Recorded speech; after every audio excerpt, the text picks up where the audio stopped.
Tu mets des conditions à Dieu. Ta foi est basée sur quoi? Aujourd'hui, la réunion d'aujourd'hui, on parlera de la foi. Parce que je crois que on a un problème au niveau de la foi.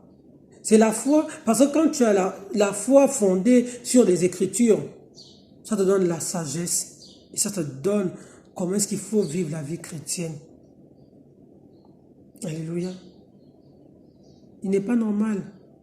La Bible dit que je voyais des esclaves sur des chevaux et les princes par terre. C'est-à-dire nous, les princesses du Seigneur, nous on marche au sol, on tire les chevaux des esclaves. Ça veut dire que ce sont des esclaves qui sont sur des chevaux et nous, les enfants de Dieu, nous on marche par terre, nous on marche au sol. Il n'est pas normal que quand on est chrétien, qu'on porte un esclave. Parce que nous sommes des princesses. Jamais ça existait qu'un prince marche et l'esclave sur un cheval. Mais nous, les chrétiens, nous faisons Dieu de menteur.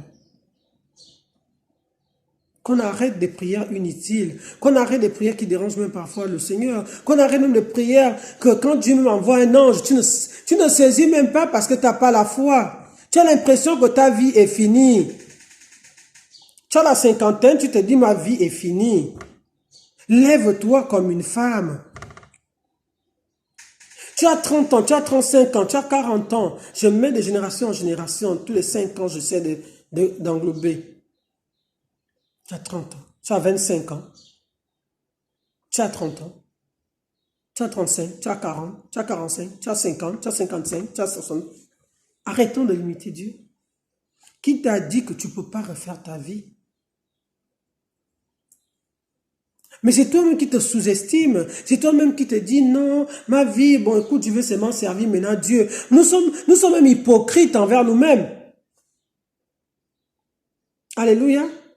Je vais vous dire ce qui est réel.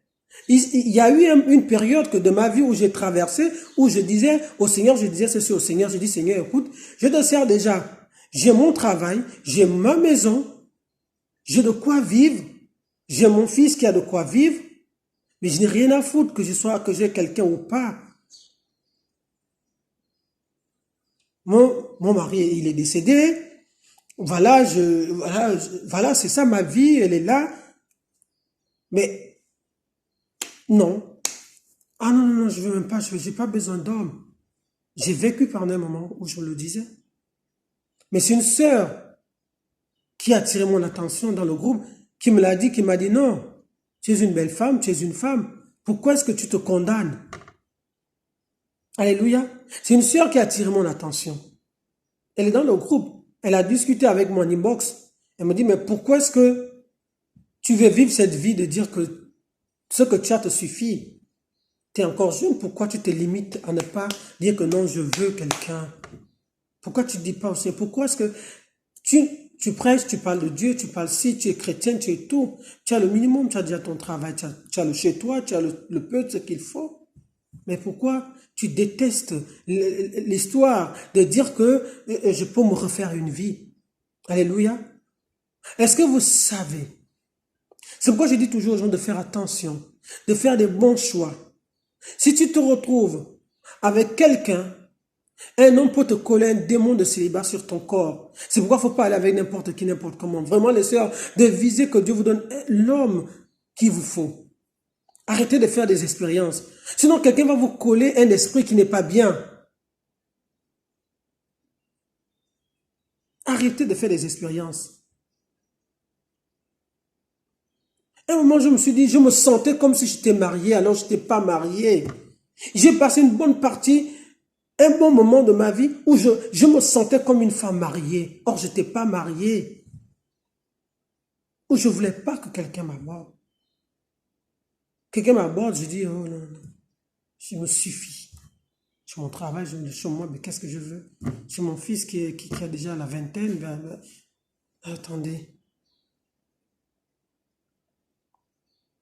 C'est cette sœur qui a attiré mon attention. Je dis, ah, ok. Pourquoi? Moi, je dis, si elle a fait pour me vexer, ça ne devait pas me toucher, je ne devais pas changer. Mais je crois qu'elle a fait dans l'amour. Alléluia. Parce que quand tu parles avec une sœur avec amour, ça a de l'effet. Quand tu conseilles une sœur avec du respect, avec de l'amour, Dieu opère un miracle. Mais si tu vas parler avec une sœur, avec le cœur, par exemple, de la jalousie, ou bien du mépris, ou bien de ceci, ça n'aura pas d'impact. Parce que Dieu regarde l'état de nos cœurs. Cette sœur m'a parlé en inbox, mais j'ai compris que c'était par amour qu'elle me parlait. Parce que ça a changé ma vie. Ça m'a réveillé comme si je dormais.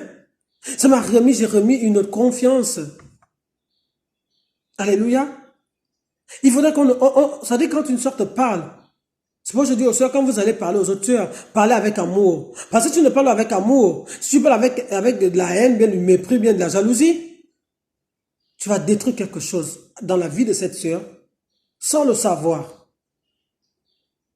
Vraiment que Dieu bénisse cette sœur-là. Elle va se reconnaître elle-même, je ne dis pas son nom. Vraiment, elle va se reconnaître que Dieu puisse la bénir abondamment, abondamment, abondamment. Parce que c'est un déclic. Je me sentais un peu trop suffisante de ma vie. Je me sentais suffisante de ma vie. Mais ce déclic m'a réveillé, m'a ouvert les yeux. J'ai dit oui, je suis une belle femme. Pourquoi je me prive? Oui, je sers Dieu. Mais est-ce que Dieu m'a dit que je vais finir ma vie célibataire? Est-ce que Dieu me l'a dit? Non, Dieu m'a dit que je serai une femme. Je vais finir dans le mariage. Mais moi, j'ai regardé l'aspect, j'ai commencé à dire non.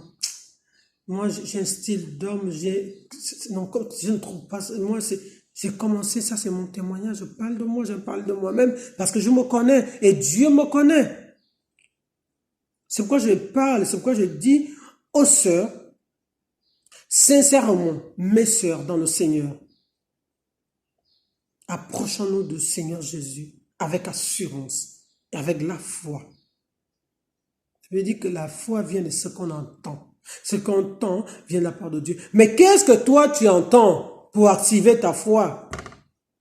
Si tu entends ce qui n'est pas bien, ta foi aura des problèmes. Alléluia. Nous allons parler de la foi ce soir, de la réunion d'aujourd'hui, de 21h30 pour les gens de l'Europe et 20h30 pour les gens du Gabon. Que toutes les femmes soient là, c'est vraiment important. Alléluia. Nous allons partager des choses entre nous. Il est important, chacune de nous a quelque chose à apporter à l'autre.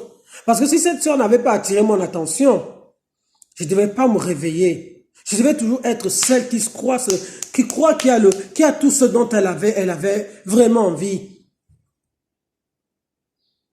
Alléluia. Nous les chrétiens, nous avons les petites bulles là. On veut toujours être comme si on est tellement à part. Non, nous ne sommes pas à part, non. Dieu nous met bien sûr à part pour lui. Mais Dieu nous demande de vivre. Dieu nous demande d'être heureux. Dieu nous demande d'être joyeux. Dieu ne nous demande pas d'être triste, d'être malheureux. On vit, nous sommes malheureuses. La plupart des chrétiennes sont malheureuses. Parce qu'on veut apparaître. On joue même à la séduction, c'est-à-dire on veut plaire aux hommes de Dieu. On veut plaire aux pasteurs, aux collaborateurs. Ils ne sont pas Dieu. Je suis désolé de le dire. Je prêche l'évangile. Je veux pas que je sois celle peut-être que les gens avec qui peut-être que je conduis se disent ah non là non. Alléluia. Devant le Seigneur, nous sommes un. Chacune de nous peut apporter à l'autre. Si cette sœur ne m'avait pas parlé, je ne devais pas peut-être me réveiller. Je ne devais peut-être pas vous parler comme je parle aujourd'hui. Alléluia. Je ne devais pas. J'aime mes filles dans le Seigneur qui sont dans le groupe, que depuis près de 20 ans que je suis avec, qui sont devenues des femmes aujourd'hui, qui étaient des bébés à l'époque.